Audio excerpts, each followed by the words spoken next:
میں اب بھی کچھ ایسے لوگ تھے جو گرودی کے خاندان کے وفادار تھے، لیکن روکی نے اپنی چالاکی اور بہادری سے ان میں سے بیشتر کو آتو ختم کر دیا، آپ نے ساتھ ملا لیا۔ سونے کی کانوں پر مکمل control, Rocky takes control of the gold mines. پر حکمرانی صرف بادشاہ بننے سے ممکن نہیں تھی، سونے کی کانوں پر قبضہ ضروری تھا۔ گرودی کے قتل کے بعد کچھ دنوں تک صورتحال غیر یقینی تھی، لیکن روکی نے فوراً اپنے قوانین نافذ کرنا شروع کر دیے۔ ایک، مزدوروں کی آزادی۔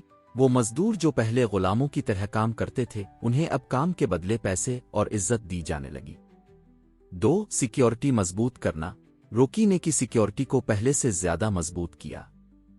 اس نے اپنے وفادار ساتھیوں کو ذمہ داری دی کہ کوئی بھی دشمن اندر داخل نہ ہو سکے۔ تین، معاشی استحکام۔ سونے کی کانوں سے نکلنے والے خزانے کو نئے سرے سے تقسیم کرنے کا ایک نیا نظام بنایا گیا تاکہ ہر کوئی خوش رہے۔ روکی نے کے اندر اپنا راج مضبوط کر لیا، لیکن خطرہ ابھی ختم نہیں ہوا تھا۔ ادھیرا کی واپسی کی خبریں۔ دی فیر آف ایڈیرا۔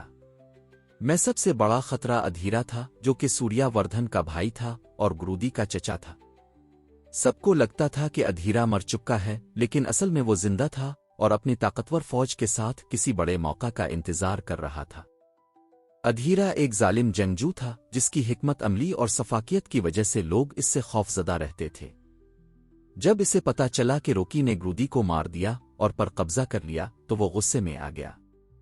وہ جانتا تھا کہ اگر وہ فوراً کچھ نہ کرتا تو روکی ہمیشہ کے لیے کا مالک بن جائے گا۔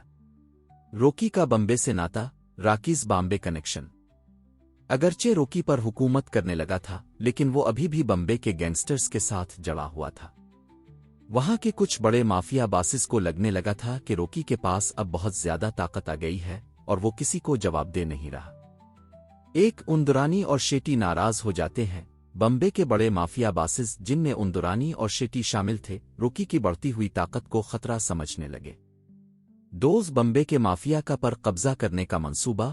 کچھ مافیا گروپس نے خفیہ طور پر کے خلاف ایک سازش تیار کی تاکہ روکی کو ختم کر کے وہاں اپنا قبضہ جمایا جا سکے۔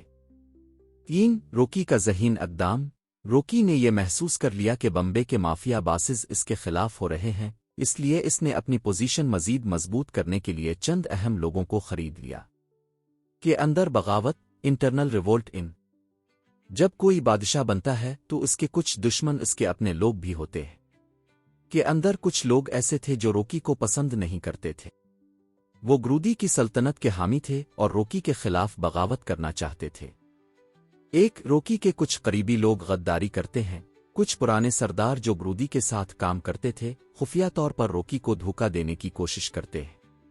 دو، مزدوروں کے اندر خوف پیدا کرنے کی سازش۔ بغاوت کرنے والے لوگ کے مزدوروں میں خوف پیدا کرنا چاہتے تھے تاکہ وہ روکی کے خلاف ہو جائیں۔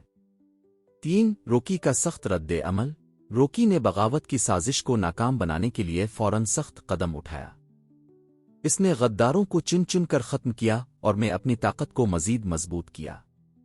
پہلا حملہ، ادھیرا کی فوج کا حملہ۔ ایڈیراز فرسٹ اٹیک آن۔ ادھیرا نے آخرکار اپنا پہلا بڑا حملہ کر دیا۔ وہ جدید ہتھیاروں اور وائکنگ طرز کی جنگی تکنیکوں کے ساتھ پر چڑھ دوڑا۔ ایک، ادھیرا کی فوج کا خونی حملہ۔ ادھیرا کی فوج نے میں گھس کر روکی کے کچھ اہم آدمیوں کو مار دیا اور سونے کی کانوں پر قبضہ کرنے کی کوشش کی۔ دوز، روکی کا زبردست دفاع۔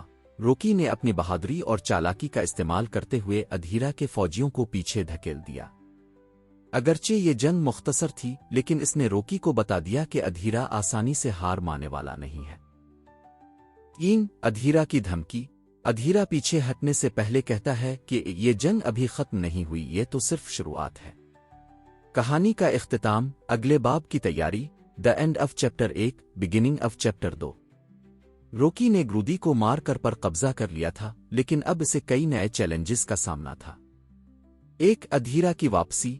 ادھیرا جو پہلے چھپا ہوا تھا اب کھل کر سامنے آ گیا تھا اور پر دوبارہ قبضہ کرنا چاہتا تھا۔